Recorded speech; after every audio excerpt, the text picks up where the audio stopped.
کدوم کشتیگیر رو بیشتر از همه دوست داری؟ من آقای عموزاده، چون انتقام قولی که داده بود و پس گرفت، یعنی 10-0 تو المپیک پاریس که ایشون شکست خورده بود. این کشتیگیر ژاپنی خیلی ادا در می آورد، ولی ایشون با احترام برگشت، با اقتدار تونست این مقام خودش رو پس بگیره. من به ایشون تبریک میگم.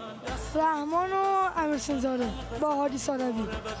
رحمان خیلی کشتی خوب گرفت، بعد یکی دوتا بچهای رولستان بودن، خیلی اونا خوب کشتی گرفتن، واقعا عالی بود. سعید اسماعیلی واقعا کشتیگیر فنی بسیار عالیه، واقعا کشتیاش آدم میبینه لذت میبره. خونه بهشتی من عشق یگانه، مرز بیکرانه آغوش تو داره. بچه هم همه زحمت کشیدن، واقعا خیلی ناراحت کننده بود شرایط از بابت اینکه مثلا پوان بگیرن، مثلا داوریا به قول معروف حق‌خوری نشه و بسیار زحمت کشیدن، واقعا دست مریزاد. خوب کشتی گرفتن، دمشون گرم، واقعا آبروی ایرانو خریدن، بازم دمشون گرم. پرچم بالاست، ایرانی بالاست، واقعا ایران بالاست. دمشون گرم. من چون خودم جودوکارم مسابقه رفتم، واقعا درکشون میکنم، چه حالی داره، دمشون گرم. واقعا که کشتیگیرها پرچم ایرانو بردن بالا، افتخار بزرگی برای ایران کسب کردن.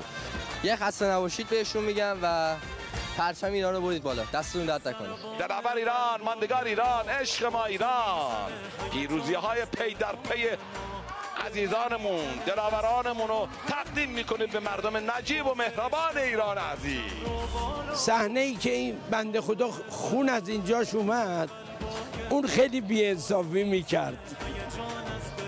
مثلا من شنیدم آقا تختی وقتی فهمیده که پای چپ مقابلش درد میکنه، اونجا رو حمله نمیکرد، ولی این بنده خدا اینجا رو که خون انداخته بود ای میخواست بدترش کنه.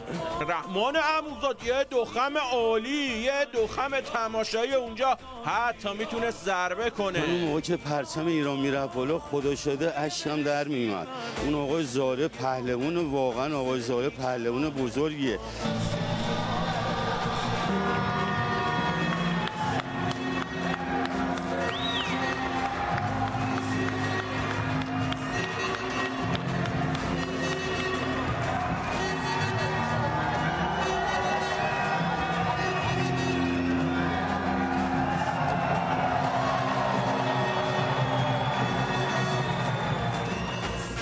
اول از همشون میخوام اول از بچه هامون تشکر میکنم، مخصوصا همون کشتی آقای عموزاد که بعد کشتی که دیدیم، بعد مدت های نوزاد تازه به دنیا آمدشون به آغوش کشیدن، خیلی صحنه جذابی بودش و خانواده‌شون ملاقات کردن. واقعا میخوایم یه برنامه‌ریزی داشته باشن که بتونن این اول ترویج بدن، رواج بدن بین جوانامون، چون این یه جوری ریشه در واقع کشور ما، یه ورزش ریشه‌ای هستش که بتونن معرفی بکنن، واقعا اهمیت بدن، ارزش قائل شن به ورزشکارای ما.